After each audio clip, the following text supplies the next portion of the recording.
This short film presents mainstream archaeological and literary scholarship. These parallels are well documented in academic journals and formidable sources worldwide. However, as touchy and sensitive as this subject may be to many, it remains an ongoing scholarly and theological discussion. Shall we begin? The Canaanite Scribes, the truth of Yahweh. Beyond Revelations. I'm your host, B. Neville, the Fallen Shepherd. Why the Fallen Shepherd? I spent 10 to 15 years studying and researching the book. Once the truth was revealed unto me, I was no longer a shepherd. I let my hand go off the sheep, and I went my own way. The Shasu camps, Sinai Desert, 1400 BCE day. The Shasu people, before Abraham and Israel existed, before Moses walked these sands, they worshipped a storm god of war, Yahweh, not yet the God of Abraham, but a regional deity of thunder and battle. One God among many in the vast Canaanite pantheon. Canaanite temple, 1000 BCE, dawn. The true historians dare not speak aloud. Israelites were Canaanites. They did not conquer this land, they emerged from within it. An Israelite priest could be heard saying, "We honor El Elyon, the Most High. We honor Yahweh, His mighty Son. We honor Asherah, the Mother Goddess." Monolatry, not monotheism. They worship Yahweh primarily.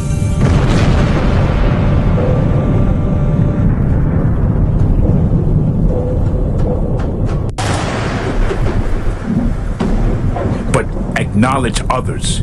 Even Asherah, possibly Yahweh's consort, stood behind him. Sacred trees marked her presence in Israelite homes.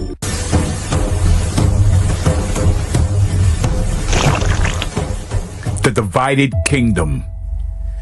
This is where we get the story of King David fighting his own people from different tribes because of the split. Northern Kingdom Israel and the land of Judah, all from Israel, but divided because of different beliefs in kingship. Henotheism flourished.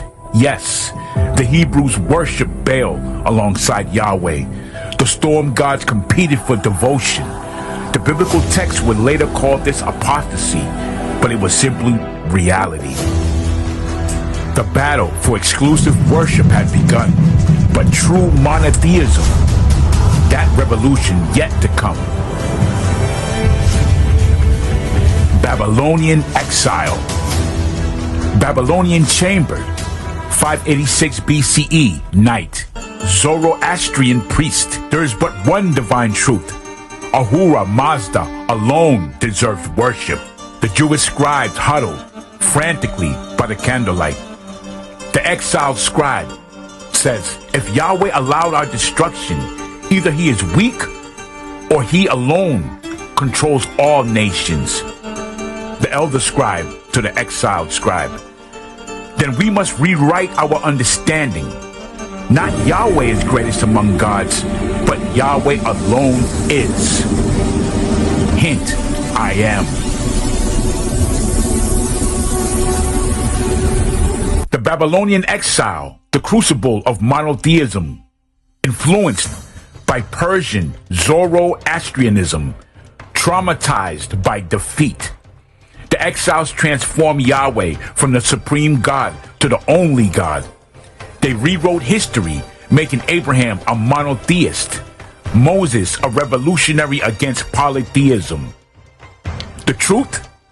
Our monotheistic faith evolved over millennia, from the Shasu storm god to the Canaanite pantheon, through monolatry and henotheism refined in Babylonian flames.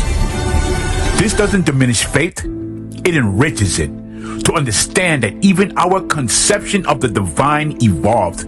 Perhaps that's the greatest revelation of all. From many to one. The longest journey in human spiritual history. Before Abraham, before Moses, Before Israel itself, civilizations rose towards heaven. The Sumerians built artificial mountains called ziggurats.